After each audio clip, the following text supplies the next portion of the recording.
हे साई राम, हरे हरे कृष्णा, राधे राधे श्याम। हे साई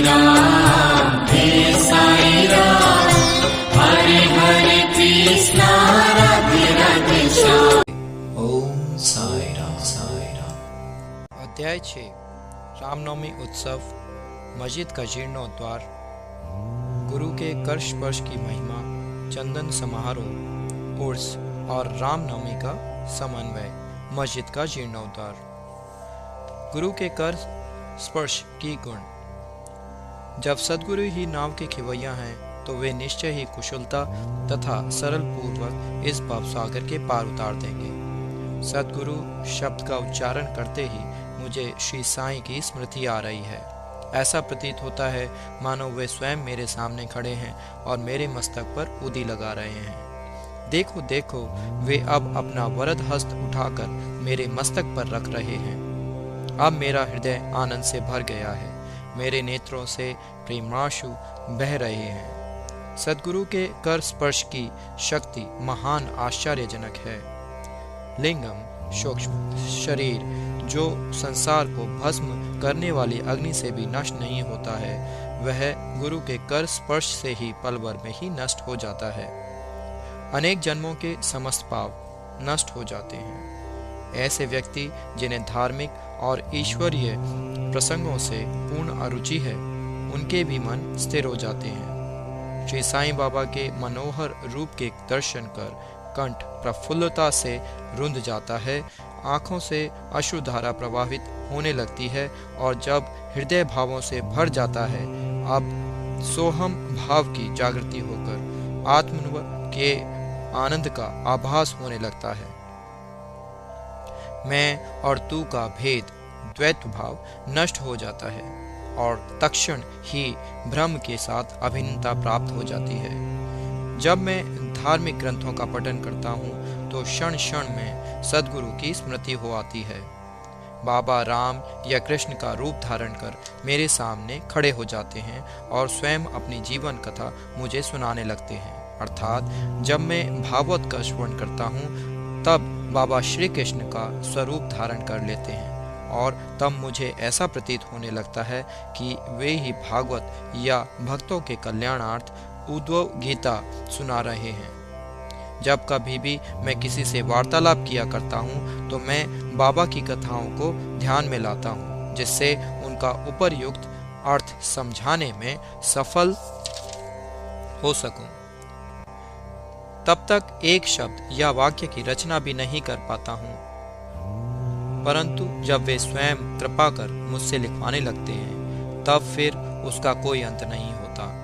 जब भक्तों में अहंकार की वृद्धि होने लगती है तो वे शक्ति प्रदान कर उसे अहंकार शून्य बनाकर अंतिम ध्येय की प्राप्ति करा देते हैं तथा उसे संतुष्ट कर अक्षय सुख का अधिकारी बना देते हैं। जो बाबा को नमन कर अनन्य भाव से उनकी शरण जाता है, उसे फिर कोई साधना करने की आवश्यकता नहीं है। धर्म, अर्थ, काम और मोक्ष उसे सहज ही प्राप्त हो जाते हैं। ईश्वर के पास पहुंचने के 4 मार्ग हैं: कर्म, ज्ञान, योग और भक्ति। इन सब में भक्ति मार्ग अधिक कंटकाकीर्ण, गड्ढों और खाइयों से परिपूर्ण है। परंतु यदि सद्गुरु पर विश्वास कर गड्ढों और खाइयों से बचते और पदानुक्रमण करते हुए सीधे अग्रसर होते जाओगे तो तुम अपने ध्येय अर्थात ईश्वर तक आसानी से पहुंच जाओगे। श्री साईं बाबा ने निश्चयात्मक स्वर में कहा है कि स्वयं ब्रह्म और उनकी विश्व को उत्पत्ति, रक्षण और लय करने आदि की भिन्न भिन्न शक्तियों के पृथकत्व में भी एकत्व है। इसे ही ग्रंथकारों ने दर्शाया है। भक्तों के कल्याणार्थ श्री साईं बाबा ने स्वयं जिन वचनों से आश्वासन दिया था उनको नीचे उद्धृत किया जाता है। मेरे भक्तों के घर अन्न तथा वस्त्रों का कभी अभाव नहीं होगा। यह मेरा वैशिष्ट्य है कि जो भक्त मेरी शरण आ जाते हैं और अंतःकरण से मेरे उपासक हैं, उनके कल्याणार्थ मैं सदैव चिंतित रहता हूँ। कृष्ण भगवान ने भी गीता में यही समझाया है। इसलिए भोजन तथा वस्त्र के लिए अधिक चिंता ना करो। यदि कुछ मांगने की अभिलाषा है तो ईश्वर को ही मांगो। सांसारिक मान व उपाधियां त्याग कर ईश कृपा तथा अभयदान प्राप्त करो और उन्हीं के द्वारा सम्मानित हो। सांसारिक साधनों से कुपथगामी बद बनो। अपने इष्ट को दृढ़ता से पकड़े रहो। समस्त इंद्रियों और मन को ईश्वर चिंतन में प्रवृत्त रखो। किसी पदार्थ से आकर्षित ना हो। सदैव मेरे स्मरण में मन को लगाए रखो ताकि यह देह संपत्ति व ऐश्वर्य की ओर प्रवृत्त ना हो। तब चित्त स्थिर, शांत व निर्भय हो जाएगा। इस प्रकार की मनस्थिति प्राप्त होना इस बात का प्रतीक है कि वह सुसंगति में है। यदि चित्त की चंचलता नष्ट न हुई तो उसे एकाग्र नहीं किया जा सकता। बाबा के उपर्युक्त शब्दों को उद्धृत कर ग्रंथकार शिरडी के रामनवमी उत्सव का वर्णन करता है।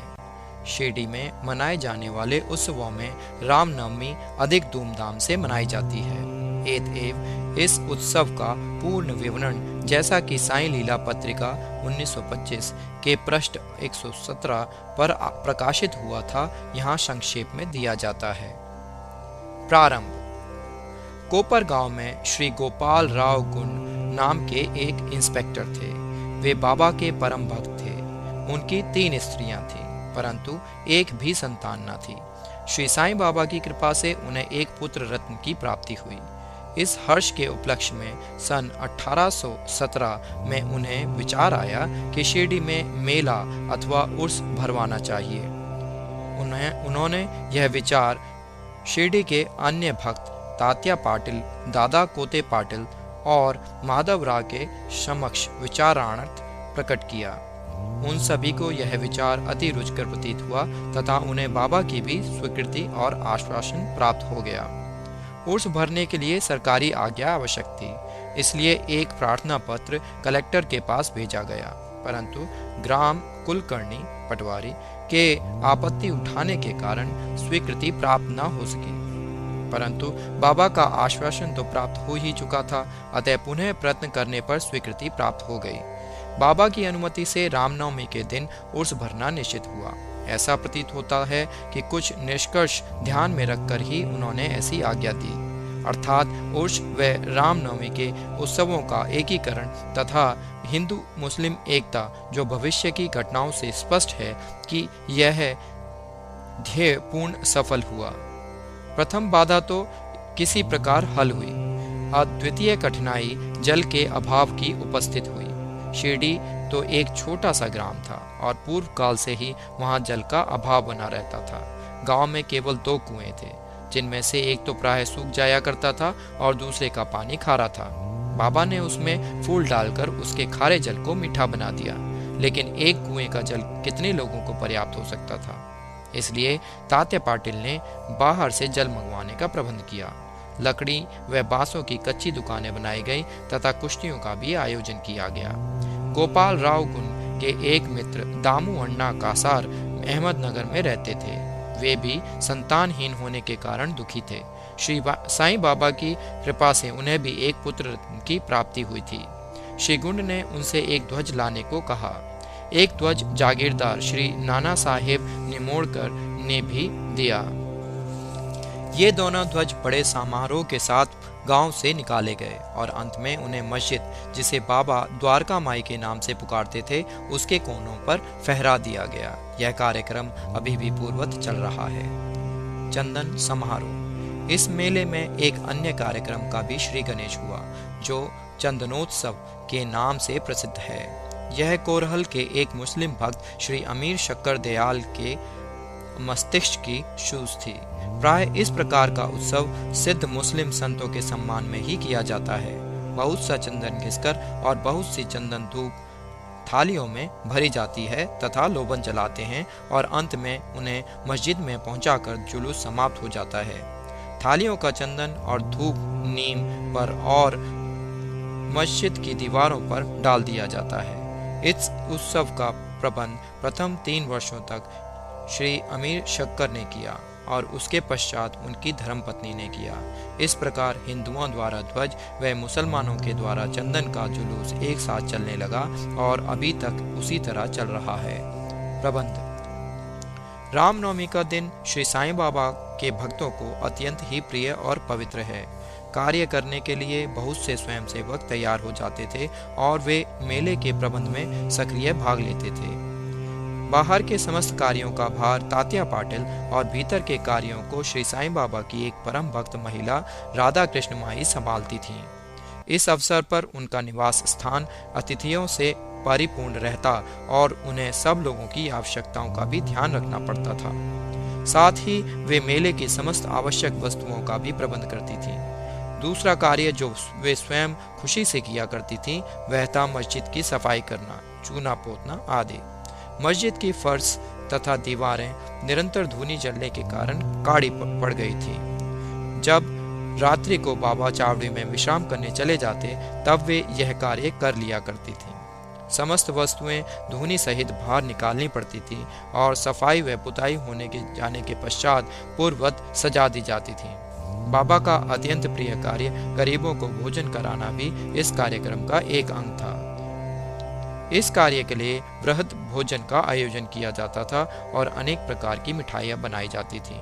यह सब कार्य राधा कृष्ण माई के निवास स्थान पर ही होता था। बहुत से धनाढ्य व श्रीमंत भक्त इस कार्य में आर्थिक सहायता पहुंचाते थे। उर्स का रामनवमी के त्योहार में समन्वय। सब कार्यक्रम इसी तरह उत्तम प्रकार से चलता रहा और मेले का महत्व स्नेह स्नेह बढ़ता ही गया। सन 1911 में एक परिवर्तन हुआ। एक भक्त कृष्ण नाव जोगेश्वर भीष्म श्री साईं सगुणापासना के लेखक अमरावती के दादा साहेब खापर्डे के साथ मेले के एक दिन पूर्व शिरडी के दीक्षित वारे में ठहरे।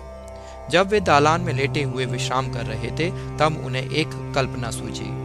इसी समय श्री लक्ष्मण राव उपनाम काका महाजनी पूजन सामग्री लेकर मस्जिद की ओर जा रहे थे। उन दोनों में विचार विनिमय होने लगा और उन्होंने सोचा कि शिरडी में उर्स व मेला ठीक रामनवमी के दिन ही बढ़ता है। इसमें अवश्य ही कोई गूढ़ रहस्य निहित है। रामनवमी का दिन हिंदुओं को बहुत प्रिय है। कितना अच्छा हो यदि रामनवमी उत्सव अर्थात श्री राम का जन्म दिवस का भी श्री गणेश कर दिया जाए। काका महाजनी को यह विचार रुचिकर प्रतीत हुआ। अब मुख्य कठिनाई हरिदास के मिलने की थी जो इस शुभ अवसर पर कीर्तन व ईश्वर गुणानुवाद कर सकें। परंतु भीष्म ने इस समस्या को हल कर दिया। उन्होंने कहा कि मेरा स्वरचित राम आख्यान जिसमें राम जन्म का वर्णन है तैयार हो चुका है। मैं उसका ही कीर्तन करूंगा और तुम हारमोनियम पर साथ करना तथा राधा कृष्ण माई सुठवाड़ा सौंठ का शक्कर मिश्रित चूर्ण तैयार कर देंगी। तब वे दोनों शीघ्र ही बाबा की स्वीकृति प्राप्त करने हेतु मस्जिद को गए। बाबा तो अंतर्यामी थे, उन्हें तो सब ज्ञान था कि बाड़े में क्या क्या हो रहा है। बाबा ने महाजनी से प्रश्न किया कि वहां क्या चल रहा था। इस आकस्मिक प्रश्न से महाजनी घबरा गए और बाबा के शब्दों का अभिप्राय न समझ सकने के कारण वे स्तब्ध होकर खड़े हो गए।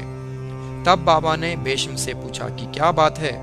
भीष्म ने रामनवमी उत्सव मनाने का विचार बाबा के समक्ष प्रस्तुत किया तथा स्वीकृति देने की प्रार्थना की। बाबा ने भी सहर्ष अनुमति दे दी। सभी भक्त हर्षित हुए और राम जन्मोत्सव मनाने की तैयारियां करने लगे। दूसरे दिन रंग बिरंगी झंडियों से मस्जिद सजा दी गई। श्रीमती राधा कृष्ण माई ने एक पालना लाकर बाबा के आसन के समक्ष रख दिया और फिर उत्सव प्रारंभ हो गया। भीष्म कीर्तन करने को खड़े हो गए और महाजनी हारमोनियम पर उनका साथ करने लगे। तभी बाबा ने महाजनी को बुलवा भेजा। यहाँ महाजनी शंकित थे कि बाबा उत्सव मनाने की आज्ञा देंगे भी या नहीं, परंतु जब वे बाबा के सम्मुख पहुंचे तो बाबा ने उनसे प्रश्न किया, यह सब क्या है, यह पालना क्यों रखा गया है। महाजनी ने बतलाया कि रामनवमी का कार्यक्रम प्रारंभ हो गया है और इसी कारण यह पालना यहाँ रखा गया है। बाबा ने निम्बर से 2 हार उठाए। उसमें से एक हार तो उन्होंने काका जी के गले में डाल दिया तथा दूसरा भीष्म के लिए भेज दिया। अब कीर्तन प्रारंभ हो गया था। कीर्तन समाप्त हुआ तब श्री राजा राम की उच्च स्वर से जय जयकार हुई। कीर्तन के स्थान पर गुलाल की वर्षा की गई। जब हर कोई प्रसन्नता से झूम रहा था, तब अचानक ही एक गरजती हुई ध्वनि उनके कानों पर पड़ी। वस्तुतः जिस समय गुलाल की वर्षा हो रही थी, तो उसके कुछ कण अनायास ही बाबा की आंख में चले गए। तब बाबा एकदम क्रुद्ध होकर उच्च स्वर में अपशब्द कहने व कोसने लगे। यह दृश्य देखकर सब लोग भयभीत होकर सिर पिटाने लगे। बाबा के स्वभाव से भली भांति परिचित अंतरंग भक्त भला इन अपशब्दों का कब बुरा बांधने वाले थे। बाबा के इन सब शब्दों तथा वाक्यों को उन्होंने आशीर्वाद समझा। उन्होंने सोचा कि आज राम का जन्मदिन है, अतः रावण का नाश, अहंकार एवं दुष्ट प्रवृत्ति रूपी राक्षसों के संहार के लिए बाबा को क्रोध उत्पन्न होना सर्वथा उचित ही है। इसके साथ साथ उन्हें यह विदित था कि जब कभी भी शिरडी में कोई नवीन कार्यक्रम रचा जाता था, तब बाबा इसी प्रकार कुपित हो जाया करते थे। इसलिए वे सब स्तब्ध ही रहे। इधर राधा कृष्ण माई भी भयभीत थी कि कहीं बाबा पालना ना तोड़ फोड़ डालें। इसलिए उन्होंने काका महाजनी से पालना हटाने